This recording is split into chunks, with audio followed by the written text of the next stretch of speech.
Assalamualaikum warahmatullahi wabarakatuh. Innal hamdalillah nahmaduhu wa nasta'inuhu wa nastaghfiruh wa na'udzu billahi min shururi anfusina wa min sayyiati a'malina. May yahdihillahu fala mudilla lahu wa may yudlil fala hadiya lahu.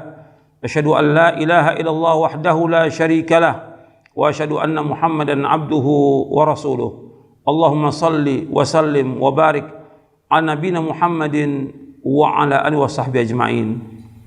Kepada kaum muslimin dan muslimat yang mudah-mudahan dirahmati oleh Allah Ta'ala, alhamdulillah kita bersyukur kepada Allah Subhanahu wa Ta'ala, kita diberikan hidayah Allah di atas Islam.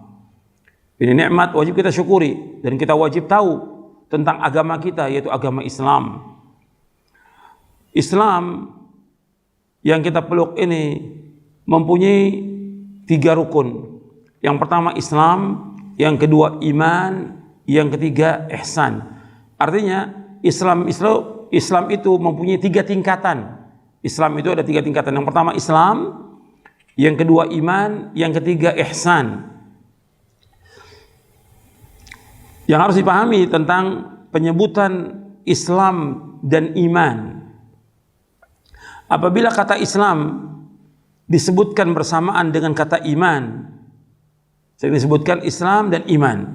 Apabila kata Islam disebutkan bersamaan dengan kata iman, maka yang dimaksud Islam adalah perkataan dan amal-amal lahiriah, dan juga menjaga diri dan harta seseorang. Itu Islam, baik dia meyakini Islam atau tidak. Sedangkan kata iman berkaitan dengan amal hati. Jadi setiap mukmin adalah muslim karena ia adalah orang yang mewujudkan iman yang kuat dalam hatinya dan melaksanakan Islam.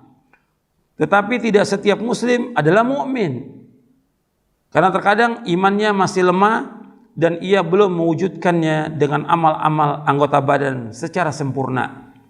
Saya ulangi, tolong dengarkan baik-baik.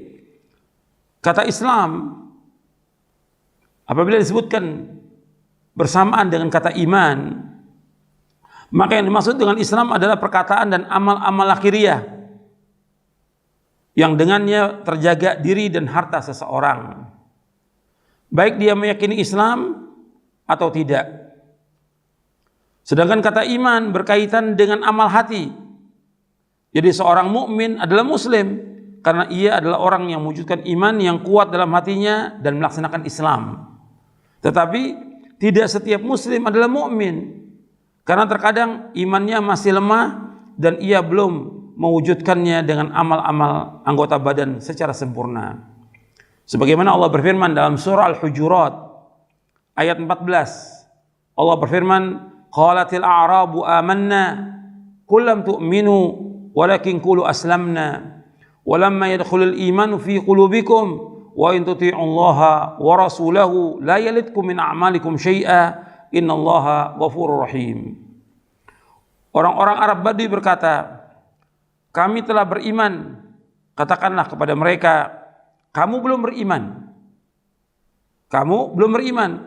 Tetapi katakanlah kami telah Islam, karena iman belum masuk ke dalam hati kalian. Dan jika kalian taat kepada Allah dan Rasulnya, Allah tidak akan mengurangi sedikit pun pahala kalian. Artinya Allah tidak akan mengurangi sedikit pun pahala amal kalian.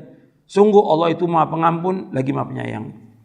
Di ayat ini Allah menyebutkan tentang orang-orang Badui yang datang kepada Nabi SAW, yang mereka mengatakan qalatil a'rabu amanna.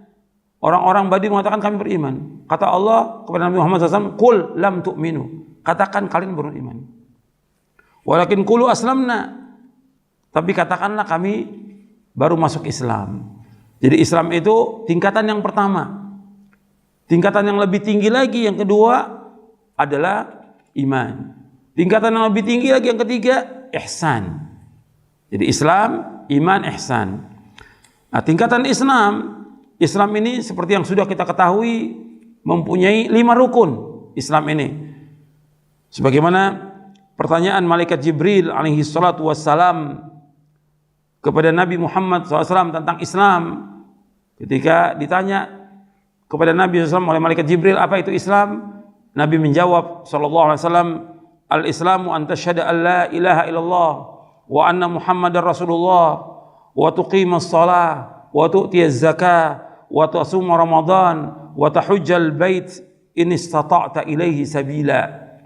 Kata Nabi, Islam itu engkau bersaksi bahwa tidak ilah yang berhak diibadahi melainkan hanya Allah, dan bahwasanya Muhammad Rasulullah, mendirikan salat, mengeluarkan zakat, puasa di bulan Ramadan, dan menunaikan ibadah haji ke Baitullah, yaitu di Makkah Al-Mukarramah, bagi siapa yang mampu menuju ke sana. Hadis ini sahih, diriwayatkan oleh Imam Muslim, Ahmad, Abu Daud, Tirmidzi, Nasai, dan Ibnu Majah dari sahabat Umar bin Khattab radhiyallahu an. Di dalam hadis yang lain juga Nabi bersabda, "Bunyal Islamu ala khamsin, syahadati an la ilaha illallah wa anna Muhammadar Rasulullah wa iqamis shalah wa ita'iz zakah wa shaumi Ramadan wa hajjal bait."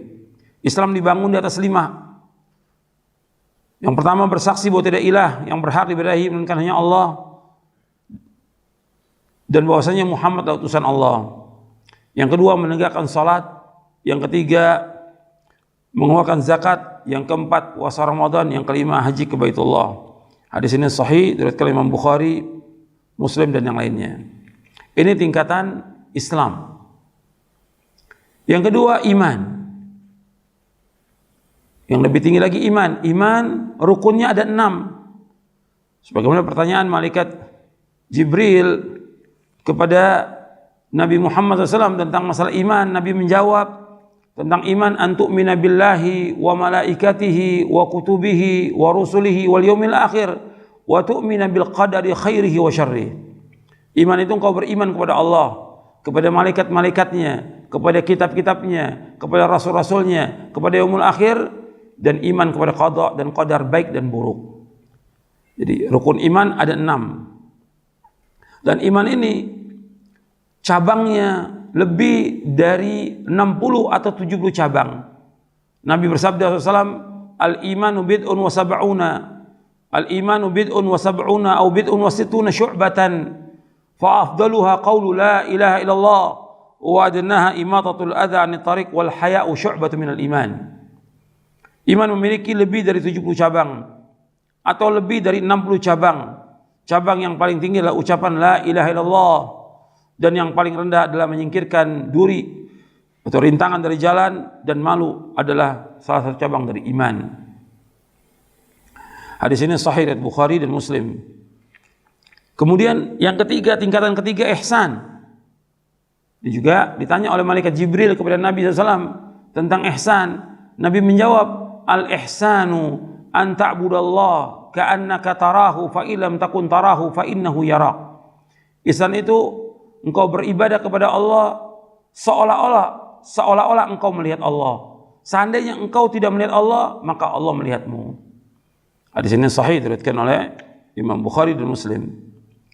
Di sini sebutkan kalimat an ta'budallah ka'annaka tarahu fa illam takun tarahu fa innahu yarak. Di sini sahih riwayat Muslim, engkau beribadah kepada Allah seolah-olah engkau melihatnya. Kalau engkau tidak melihatnya, maka Allah melihat kamu. Di sini ihsan, maksudnya ihsan di sini artinya kita melakukan perbuatan yang baik. Ihsan itu artinya kebaikan.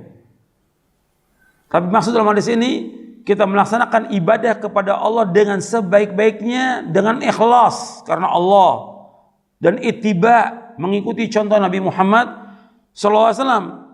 Artinya kita betul-betul melaksanakan sepenuhnya dengan ikhlas beribadah kepada Allah seolah-olah kita melihatnya. Tapi yang perlu kita ingat bahwasanya nggak ada seorang manusia pun yang bisa melihat Allah di muka bumi ini, tidak ada. Bahwa Allah dapat dilihat itu nanti di hari kiamat ketika manusia, orang-orang yang beriman masuk ke dalam sorga, baru bisa dia melihat Allah. Tapi dunia nggak ada seorang pun yang bisa melihat Allah SWT. Jadi ini tentang ihsan. Itu yang pertama, kita beribadah kepada Allah dengan ikhlas dan ittiba, dan sungguh-sungguh kita memperbaiki ibadah kita kepada Allah seolah-olah kita melihat Allah. Seandainya tidak, yang kedua, Allah pasti melihat kita. Dan yang kedua di sini menunjukkan bahwa adanya muraqabah. Maksudnya kita selalu diawasi oleh Allah, dilihat oleh Allah. Makanya kita hati-hati. dalam melaksanakan kehidupan ini, karena Allah melihat semua yang kita lakukan. Ya, mudah-mudahan yang saya sampaikan dalam ceramah singkat ini bermanfaat untuk saya dan untuk sekalian. Adapun untuk penjelasan rincinya itu nanti insya Allah kita akan bahas tentang rincian rukun Islam, rukun iman dan ihsan ini pada waktu yang akan datang. Mudah-mudahan bermanfaat. Wassalamualaikum warahmatullahi wabarakatuh.